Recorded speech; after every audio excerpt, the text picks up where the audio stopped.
नमस्कार दोस्तों, जय माता दी।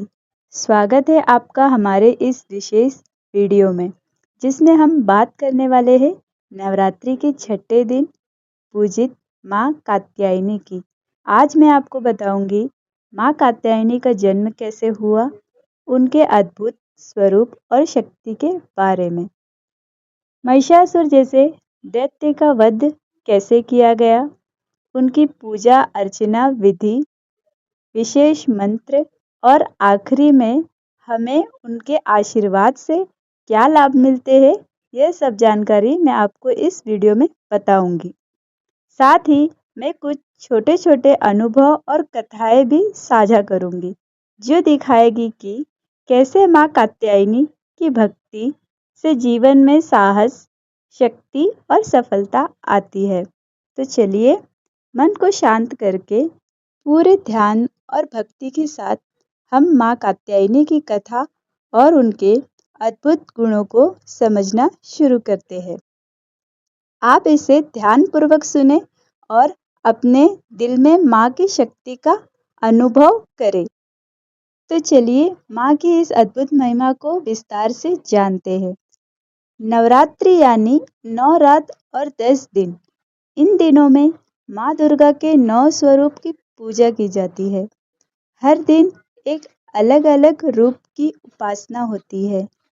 पहले दिन शैलपुत्री, दूसरे दिन ब्रह्मचारिणी, तीसरे दिन चंद्रघंटा, चौथे दिन कुष्मांडा, पांचवें दिन स्कंद माता और आज है छठा दिन, यानी कि कात्यायनी माता की पूजा होती है। आज के दिन कात्यायनी माता जी की पूजा होती है, जो बहुत ही विशेष है।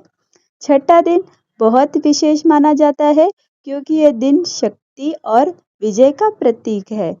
माँ कात्यायनी को महाशक्ति कहा गया है। यह वह स्वरूप है जिन्होंने महिषासुर जैसे बलशाली राक्षस का वध किया था। अब हम आपकी इनकी कात्यायनी जी की जन्म की कथा सुनाएंगे। अब आइए माँ कात्यायनी की जन्म की कथा जानते हैं।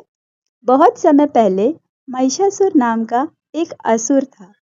उसने कठोर तपस्या कर ब्रह्मा जी को प्रसन्न किया। ब्रह्मा जी ने उसे वरदान दिया कि कोई देवता या पुरुष उसका वध नहीं कर सकेगा। बस यहीं से महिषासुर अधिकार हो गया, अहंकारी हो गया और उसमें बहुत ही ज्यादा घमंड आ गया। उसको यह वरदान मिलते ही वो सब गलत काम करना शुरू करने लगे। उसने वरदान का गलत उपयोग करना शुरू किया, देवताओं को स्वर्ग से खदेड़ दिया, पृथ्वी पर उत्पन्न मचाना शुरू किया, ऋषि मुनियों के यज्ञ बाधित कर दिए, त्रिलोक में आतंक फैल गया। बेबस देवता भगवान विष्णु गए महादेव के पास। सभी देवता मिलकर समाधान खोजने लगे। तब हुआ कुछ अद्भुत। सभी देवताओं के तेज से एक दिव्य शक्ति उत्पन्न हुई। वह तेज इतना प्रखर और सूर्य की रोशनी से फीकी लगने लगी। उस तेज से एक सुंदर, दिव्य और अद्भुत देवी प्रकट हुई। उनका जन्म ऋषि कात्यायन के आश्रम में हुआ। ऋषि ने तपस्या कर यह वरदान मांगा था कि उन्हें देवी पुत्री के रूप में प्राप्त हो, इसीलिए उनका नाम कात्यायनी पड़ा। माँ कात्यायनी का स्वरूप जानते हैं।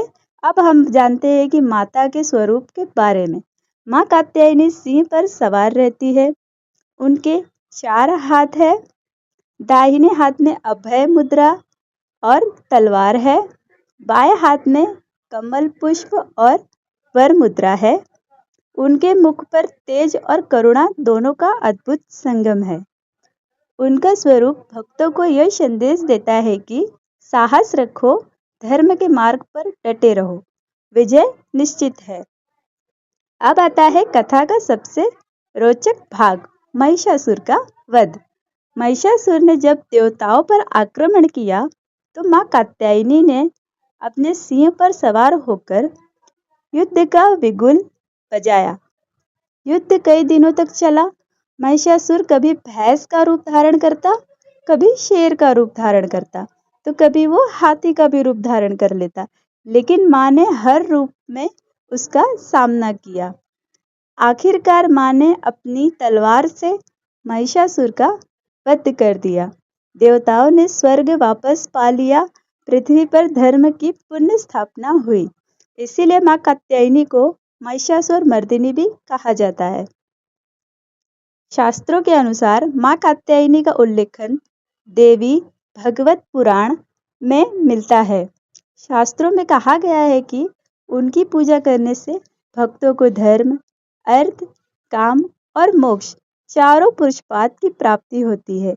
यह भी माना जाता है कि भगवान श्री कृष्ण की गोपियाँ भी माँ कात्यायनी की उपासना करती थी ताकि उन्हें कृष्ण को पति के रूप में प्राप्त किया जा सके।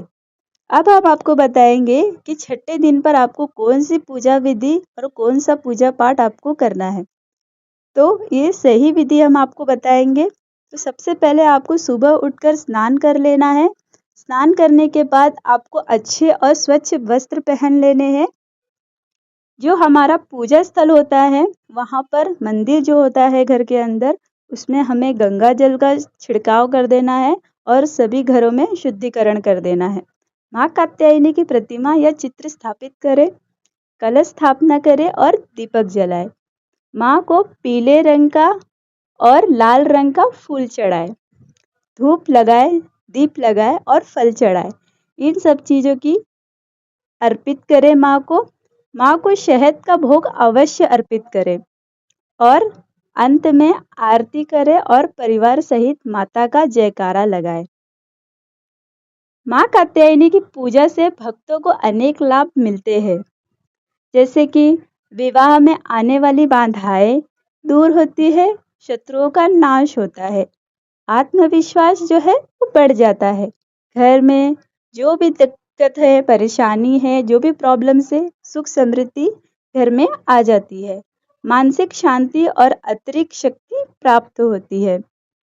मुझे बचपन की एक बात याद आती है। मेरी दादी हमेशा कहती थी, बेटा छठे दिन माँ कात्यायनी की पूजा करो तो जीवन की बड़ी से बड़ी रुकावटें भी मिट जाएगी। गांव में एक महिला थी जिनकी शादी बार बार टूट जाती थी। उन्होंने नवरात्रि में माँ कात्यायनी की आराधना करी। कुछ ही महीनों में उनका विवाह सफलतापूर्वक हो गया। लोग आज भी इस उदाहरण को श्रद्धा से याद करते हैं। ऐसी कई कहानियां हैं जो हमें विश्वास दिलाती है कि माँ की कृपा से असंभव भी संभव हो जाता है। दोस्तों, आज की भीड़ भाड़ भरी जिंदगी में हमें ज़्यादा से ज़्यादा और ज़रूरत है आत्मविश्वास और मानसिक शांति की। माँ कात्यायनी की पूजा से हमें यह दोनों मिलते हैं। रिश्तों में सुधार आता है, करियर में आने वाली रुकावटें दूर होती है, मन का भय समाप्त हो सकता है और साहस जागता है। और सबसे बड़ी बात, हमें यह एहसास होता है कि हम अकेले नहीं हैं, माँ हमारे साथ है। तो दोस्तों, नवरात्रि का छठा दिन हमें यह सिखाता है कि धर्म की विजय निश्चित है, चाहे बुराई कितनी भी क्यों ना हो। तो अगर आपको मेरा ये वीडियो अच्छा लगा हो तो हमारे इस चैनल प्रेम भक्ति ऑफिशियल को लाइक, शेयर एंड सब्सक्राइब करें। इसी तरह की वीडियो पाने के लिए हमारे चैनल को आप सब्सक्राइब कर लें और घंटी के